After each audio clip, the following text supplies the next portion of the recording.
she will gladly become your slave master. Now, we see this all the time where we see the typical guy that has that happy wife, happy life mentality where he becomes basically a slave in the relationship. He looks to her to tell him what to do. Now, here's the idea. If you as a man, if we as men don't learn the skill of self-validation and we don't learn how to self-reflect, how to think things through on our own, and how to depend on ourselves to come up with solutions, then what will happen is we will revert back to more of our childhood way of going about the world, which was you learn by feedback from others. So you do something and you look to the adult in your life to tell me, hey, I did a good job or I did a bad job. And that's how you learn. That's kind of how we grow up learning different things about the world. So if you don't learn how to self-validate and become your own, as someone might say, captain, if you don't learn how to become your own compass, then you will naturally start to revert back to looking for someone else to become that compass for you or that slave master. And a woman will gladly take that role. Need structure. Finding a new slave master. Our internal need for rules and structure, because then remember, think about how we learned about things. We learn by rules. We learn how to navigate in this world by learning rules, learning new procedures, learning social norms. So that little need is like a comfort of ours. Our internal need for rules and structure can become overwhelming when given true freedom.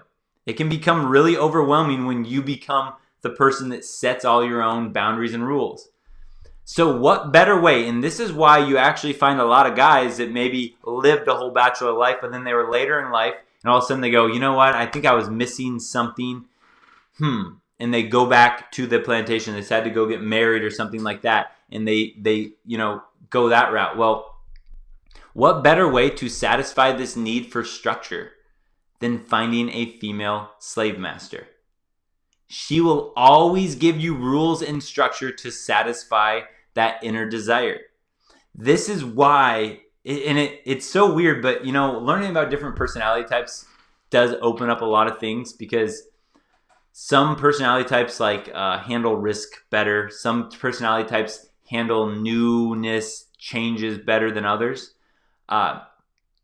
So it's complex on really breaking away from the plantation, because there's always going to be that little, the grass is always greener type, thought. And if you have this, if your life becomes a little chaotic from all the freedom, then a lot of guys kind of turn to, I want that. I need those rules, that structure in my life. So then they kind of go, well, where can I find that? Maybe settling down with a woman and a family and all that stuff. So this internal desire to have these kind of rules and standards that we can live by can become really appealing. Again, we can look at the guy that's stuck in a terrible marriage, a sexless marriage, a loveless marriage.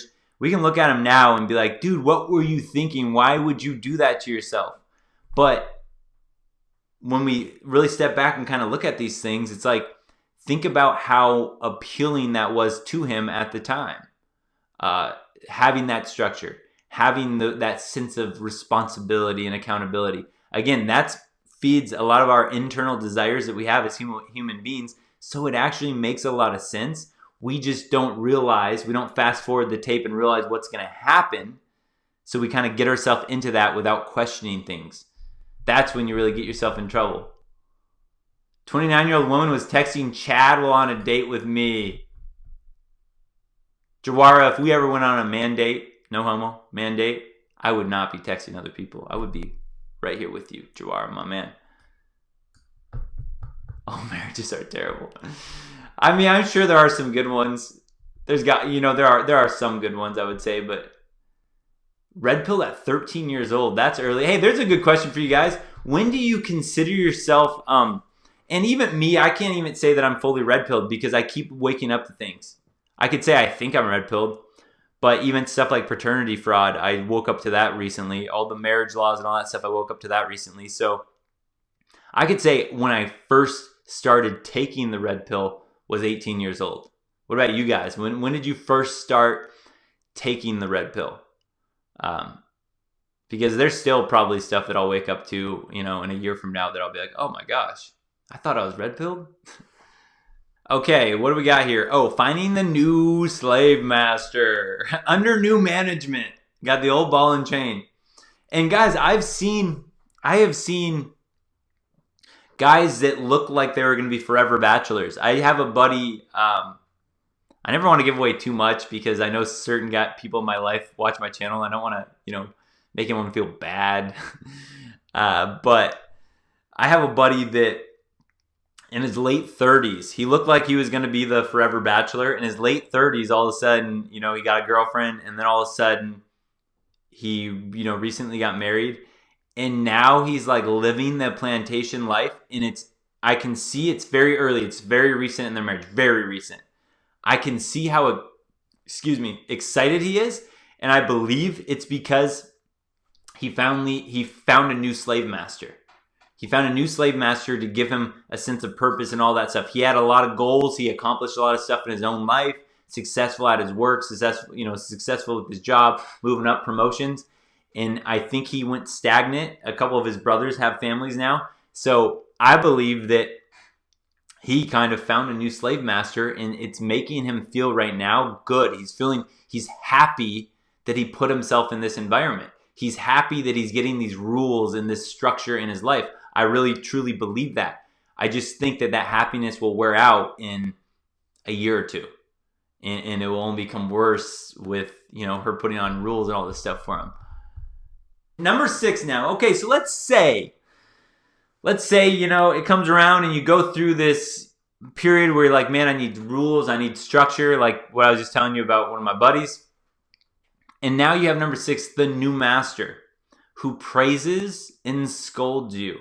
So now think back to our childhood years, where we get the need met of having someone praise good behavior and scold our bad behavior. We get this back to comfort. Think about comfort, guys. Think about human beings. Like human beings, comfort can be an enemy of ours, because when you're comfortable, you don't want to leave that place. So think how comforting that is to somebody that maybe was a maverick now for 10, 15, 20 years of his life, and all of a sudden goes, man, I'm missing a little bit. I'm missing I'm missing something in my life, and I can't quite pinpoint what it is. And then they get a woman that comes back and praises them and then scolds them, tells them you're a good boy, tells them when you're a bad boy. And that is comfortable, because think about, again, how we all grew up as men. We grew up getting praised and scolded from our mothers, from our teachers, and this stuff. It's comfortable. It's, I think in The Manipulated Man, she gave a great reference to thinking about if you were born in the mountains. You were born in the mountains. You grew up with mountains all around you, and then you moved to the middle of the city. There's going to be a longing, a comfort in going back to the mountains, because you grew up with that. That's comfortable. That's normal to you. That reminds you of your childhood when you didn't have all this responsibility. It reminds you of your, when things were simpler. So just think how even when you get through to that certain point in your life, you might feel like, man, I'm missing something. You get this girl comes in your life and she praises and scolds you, and it brings you right back to the good old days. The good old days. I got someone that can praise me. I got someone that can scold me. Yeah, this is a great way to put it. You're like a frog in a comfortable pot of warm water, not realizing the water's heating up more and more with each passing minute. Exactly. This is how most men are slowly basically manipulated into this lifestyle from the youngest of ages. And you just don't even realize it's happening, but just really think how simple that is. Think back. Again, I have this interesting experience as a teacher, seeing how many kids would look for my validation as the mentor, would look for my validation as the teacher. So many kids would look for that. So one thing that I learned, and I had to learn this by like really digging in and doing a lot of my own, research and stuff, as a teacher was, so I would get kids that would come up, maybe they drew a picture, wrote a story, whatever. And what they would all do is they would come up and they would say, hey, do you like it? That's what their first reaction would always be. They'd bring it up smiling, do you like it? And they would show me their picture. They would show me their story. And as a teacher, what I realized the most important thing I could do for these kids, not because it's easy to be like, oh, I like it, or oh, yeah, like to do that and flatter them. But the most important thing was like figuring out how can these kids self-validate. So I would just simply train myself to just stop and they bring it up, they show it to me, I just go, do you like it? That's most important. Do you like it? Because next year, I'm not going to be your teacher. Do you like it? And then the kid would look at it and they go, yeah, I like it. And then I would look at him and I go, now, do you think there's anything you could do to improve that? Do you think there's anything you could do to improve that story?